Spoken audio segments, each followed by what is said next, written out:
Well, hi, everybody. My name is Tyler Woolsey, and the topic I've chosen to talk to you about The topic I've chosen to give my speech on for all of you today is a very serious medical condition called epilepsy. For some of you, this may not be the first time you've heard of this disorder before, and for others, this might be something new. But my goal for all of you here is to be able to leave today with at least a little bit of knowledge about a topic that is dear not only to my heart, but to my family's as well. And to do that, let me first explain to you what this disorder actually is. Epilepsy is a neurological brain disorder. It produces uncontrollable seizures affecting various mental and physical functions. When a person has 2 or more unprovoked seizures, they are considered to have epilepsy. You see, in your brain, you have all of these clusters of what are called nerve cells. What these nerve cells do is they send signals throughout your body telling it which parts need to move and how they need to move. Seizures are caused when these nerve cells send these signals rapidly and abnormally. The best way I can describe this to you is by describing it the way my mom has always described it to me. It's kind of like a fireworks show going on in your brain. Everyone has their own idea of what a seizure looks like, and the fact of the matter is, not all seizures consist of violent convulsions. While it's true that many are like this, there are different types of seizures. They can be as violent as all 4 limbs flailing uncontrollably, to as unnoticeable as a blank stare. There are plenty of different types I could talk to you about, but to be honest, I'd be here next week talking to you if I went into the details of all of them, as you can see. So I'll be as brief as possible with the facts, starting with the effects. There are various effects that a seizure can have on the brain, depending on what part of the brain the seizures are coming from. 2 seizures can cause severe mood swings, loss of memory, loss of consciousness, tremors, and vomiting, just to name a few. On top of these, 2 seizures can severely hinder the learning abilities of a young child. That's just 2. In the U.S., 300,000 children under the age of 15 have developed this disorder. Of these, 90,000 of them develop seizures that medicine cannot help. Like I said, there are various medications that can prevent and to regulate these seizures and can keep them from coming back altogether. And they work incredibly well. But that being said, the sad truth of the matter is that more than 1 million people continue to have seizures. Seizures that affect life things and future things like job prospects and all of life's experiences.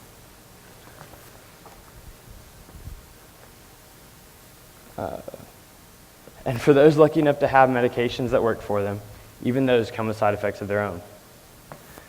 Epilepsy is the 4th most common neurological disorder in the U.S., after migraines, strokes, and Alzheimer's disease. The disorder affects more people than autism, cerebral palsy, MS, and Parkinson's disease combined. Even though it's one of the most common neurological disorders, it is also among the least understood, which is a shock, statistically speaking, when 1 in 3 adults knows someone with this disorder.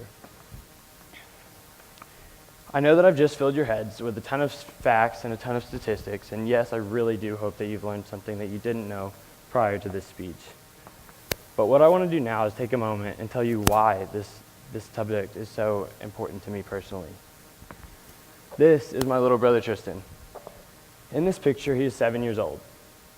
On June 16th, 2009, when he was 8 years old, going into 3rd grade, he was diagnosed with epilepsy.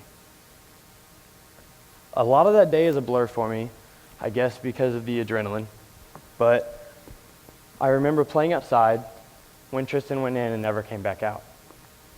I remember a lot of commotion. I remember a broken down restroom door and 2 very long trips to the emergency room.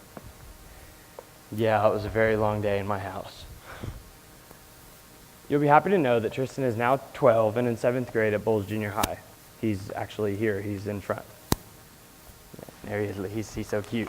He's so cute. Yes, he has attacks from time to time, and we take care of them by putting medicine in his mouth that knocks him out. And that normally works just fine. Although there was this one time in the car. You see, we were on our way to lunch with my uncle in Waco.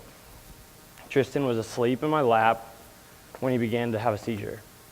Now, when Tristan seizes, his seizures show up as some kind of repetitive motion. Well, this time, it happened to be his teeth chomping. And as you can imagine, putting medicine in his mouth was extremely difficult. But I did it in 6 minutes, and a real nice bite mark on my hand later, he was fast asleep again in my lap. Now, I could tell you a lot of other stories, but to be honest, the stories aren't what's important. I could tell you how there's a lot of things my brother's limited to do, and a lot of restrictions he faces on a day-to-day basis. I could even tell you how my brother played his very last baseball game last June, because his doctors told him the games are just getting too much for him.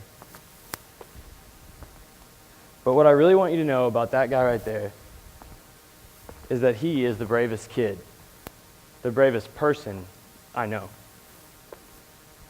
He takes these problems and these limits he faces, and he sets the bar at the sky. And although I'm the older brother and it's my job to set an example for him, he teaches me more about courage than I will ever be able to teach him.